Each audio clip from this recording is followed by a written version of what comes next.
రాష్ట్రంలో శాంతి భద్రతల గురించి మాట్లాడతారు మీరు. రాష్ట్రంలో శాంతి భద్రతల గురించి ఇంకా మీరే మాట్లాడాలి. ఈ రోజున ఏ ఒక్క మహిళ అయినా ధైర్యంగా రోడ్డు మీదకి వెళ్లే పరిస్థితి ఉందా రాష్ట్రంలో? ధైర్యంగా పోలీస్ స్టేషన్కి వెళ్లి కంప్లైంట్ ఇవ్వగలరా? ఇచ్చినా కంప్లైంట్ తీసుకుంటారన్న నమ్మకం లేదు, తీసుకున్నా ఆమెకు న్యాయం జరుగుతుందన్న నమ్మకం లేదు.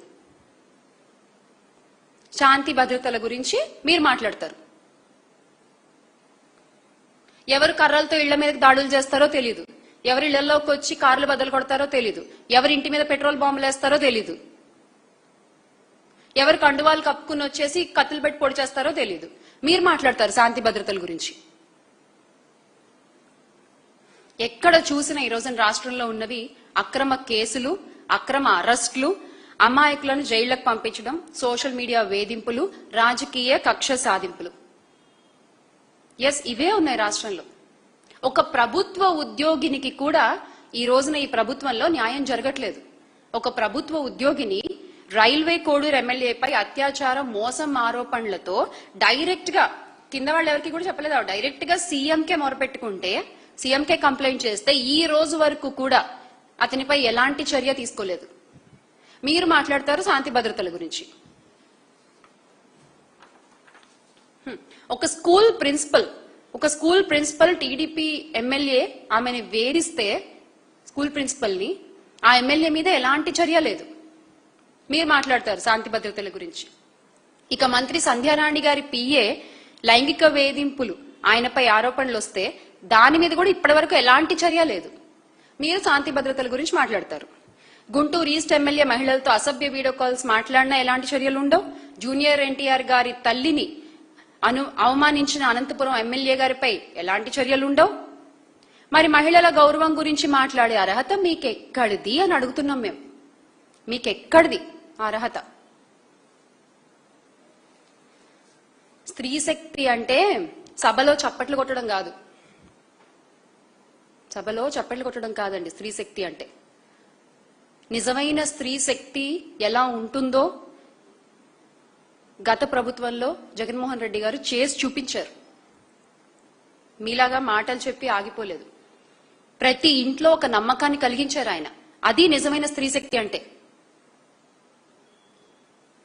మహిళల గౌరవం పోస్టర్లలో కాదు, పాలనలో చూపించాలి అని ప్రూవ్ చేశారు వైఎస్ జగన్మోహన్ రెడ్డి గారు.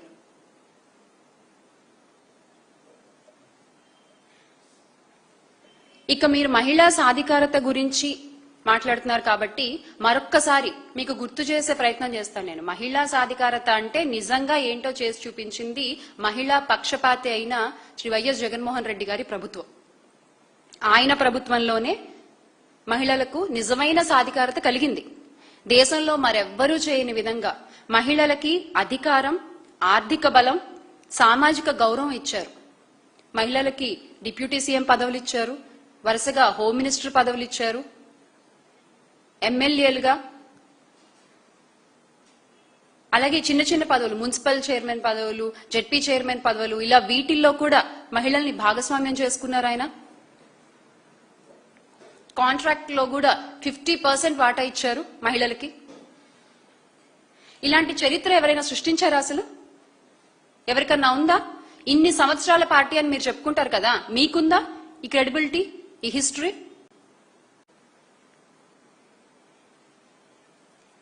ఆసరా, చేయూత, కాపు నేస్తం, ఈబీసీ నేస్తం, సున్నా వడ్డీ, జగనన్న తోడు వంటి పథకాలు మహిళల్లో నిజంగా గత ప్రభుత్వంలో స్వయం శక్తిని పెంచాయి. అంతేకాకుండా ITC, Procter and Gamble, Reliance వంటి అంతర్జాతీయ నెట్వర్క్లతో మహిళా సంఘాలను అనుసంధానం చేసిన ఘనత కూడా శ్రీ వైఎస్ జగన్మోహన్ రెడ్డి గారిదే. ఇప్పుడు చంద్రబాబు గారు వచ్చాక ఇవన్నీ నాశనం చేశారు. పబ్లిసిటీ తప్ప ప్రజలకి నిజంగా కలిగిన ప్రయోజనం అంటూ ఏదీ లేదు. 2 ఏళ్ల పాలన నిజంగా మాట్లాడుకుందాం. మీరు ప్రజలకు చేసిందేంటి? 2 ఏళ్ల తర్వాత కూడా చంద్రబాబు నాయుడు గారు, లోకేష్ గారు చేస్తోంది ఏంటయ్యా అంటే నిత్యం జగన్మోహన్ రెడ్డి గారిపై నిందలేయడం, వైఎస్ఆర్ కాంగ్రెస్ పార్టీ నాయకులపై కేసులు పెట్టడము, సోషల్ మీడియా వాళ్ళని అరెస్టులు చేయించడము. ఇది మీరు చేస్తుంది. ఎన్నికల ముందు ఒక మాట, అధికారంలోకి వచ్చాక ఒక మాట. ఈ రోజున చెప్తున్నాము, నిజంగా రాష్ట్రంలో మీరు యు లాస్ట్ యువర్ క్రెడిబిలిటీ. అది ఇంకా మళ్ళీ ఎప్పటికీ తిరిగి రాదు. ఆ విషయం మీరు గుర్తుపెట్టుకోవాలి. ప్రతి ఒక్కళ్ళకి ఈ రోజున అర్థమైపోయింది what is Chandrababu Naidu, what is Nara Lokesh అని. మహానాడులో మీ మాటలు మాత్రం చాలా పెద్ద పెద్దగా ఉన్నాయండి, చాలా పెద్ద పెద్దగా ఉన్నాయి. కానీ ప్రజలకు జరిగే మేలు మాత్రం శూన్యం. మీరు పబ్లిసిటీలో కింగులు, ఒక మాటలో చెప్పాలంటే మీరు పబ్లిసిటీలో కింగులు ఒప్పుకుంటున్నాం, కానీ పరిపాలనలో మాత్రం పిల్లులు. పరిపాలనలో మాత్రం మీరు పిల్లులు. ఇక హామీల విషయంలో గుంట నక్కల్లా వ్యవహరిస్తున్నారు. హామీల విషయంలో మీరు గుంట నక్కల్లా వ్యవహరిస్తున్నారు. జగనన్న ప్రభుత్వ కాలంలో గ్రామ సచివాలయ వ్యవస్థ, వాలంటీర్ వ్యవస్థ, నాడు నేడు, ఫ్యామిలీ డాక్టర్, రైతు భరోసా, అమ్మ ఒడి, ఆసరా, చేయూత, ఇలా ప్రతి పథకం, పూర్తి ఫీ రియంబర్స్మెంట్, వసతి దీవెన, ఆరోగ్యశ్రీ విస్తరణ, అందరికీ ఇళ్లు, ఇలా ప్రజల జీవితాల్లో మార్పు తీసుకొచ్చే కార్యక్రమాలు ఎన్నో వచ్చాయి. కానీ ఈ రోజున మీ పాలనలో ఏమొచ్చాయంటే తిట్లు, శాపనార్థాలు, ప్రతీకార రాజకీయాలు. ఈ 2 సంవత్సరాల్లో జరిగినవి ఇవే. ఇక్కడ ఇంకో విషయం కూడా చెప్పాలనుకుంటున్నాము. నిన్న మామ, మరదలు, తమ్ముడు పార్టీ మహానాడు పేరిట నిజంగా మీరు చేసిన మహానాటకం మాత్రం అద్భుతం అండి. ఆ మహానాటకం మాత్రం అద్భుతం అంతే. ఎందుకంటున్నాం అంటే మామగారైన ఎన్టీఆర్ ని వెన్నుపోటు పొడిచారు, మరదలు గారి బలవన్ మరణానికి మీరు కారకులయ్యారు, తమ్ముడు గారినేమో గొలుసులేసి కట్టేశారు. నిజమే కదా ఇవన్నీ? అందుకే ఆ పార్టీ మామ, మరదలు, తమ్ముడు పార్టీ అని పిలవక తప్పట్లేదు. అంటే మీరు మీ లిమిట్స్ దాటి మాట్లాడితే మేము ఇలాగే మాట్లాడాల్సి వస్తుంది. మేము కూడా ఇలాగే మాట్లాడాల్సి వస్తుంది. ఇన్నాళ్ళు మేము మాట్లాడలేదు అంటే అది చేతకాక కాదు, కొన్ని విలువలు మాకు ఉన్నాయి కాబట్టి మేము మాట్లాడలేదు. మీరు ఈ రోజు ఇంత దిగజారి మాట్లాడుతుంటే మీ అంత దిగజారడం మాకు రాదు, కానీ మేము కూడా నిజాలు తేట తెల్లంగా ప్రజలకు చెప్పాల్సి ఉంటుంది. మహానాడు వేదిక పైన అసలు ఉన్నవారికి ఎవరికైనా క్రెడిబిలిటీ ఉందండి? నెత్తి మీద రూపాయి పెడితే చెల్లి అర్హత ఉందా? అలాంటి వాళ్ళందరూ వైఎస్ జగన్మోహన్ రెడ్డి గారిపై ఇష్టం వచ్చినట్టు మాట్లాడుతున్నారు, ఇష్టం వచ్చినట్టు నిందలేస్తున్నారు.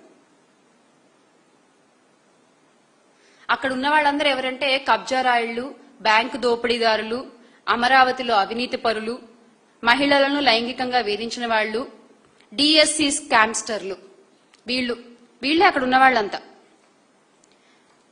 ఇంకా అక్కడ మిగతా వాళ్ళు కూడా ఉన్నారు. ఏ వేదిక మీద అయితే మేము మహిళలకి 33% రిజర్వేషన్ మేము ఆమోదిస్తున్నామని చెప్పారో అదే వేదికపై ఇంకో కొంతమంది కూడా ఉన్నారు. వాళ్ళెవరంటే మహిళా బిల్లును ఓడించిన కాంగ్రెస్ తో వెంటనే విందులు చేసిన వాళ్ళు అన్నమాట. వాళ్ళు కూడా ఆ వేదికపై ఉన్నారు.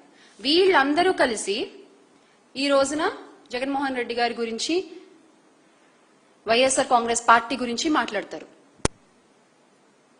అసలు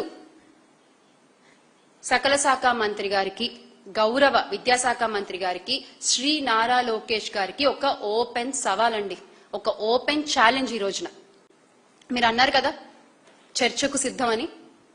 ఎస్, మీరు ఏ టీవీ ఛానల్కి రమ్మంటే ఆ టీవీ ఛానల్కి వస్తాము. మీరు ఫస్ట్ టైం ఎమ్మెల్యే కాబట్టి మా పార్టీ నుంచి కూడా ఒక ఎమ్మెల్యే గారు వస్తారు.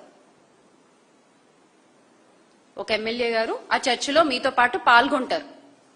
Yes, we're ready. Open challenge. మీరు చెప్పండి ఏ ఛానల్. బట్ అంతకంటే ముందు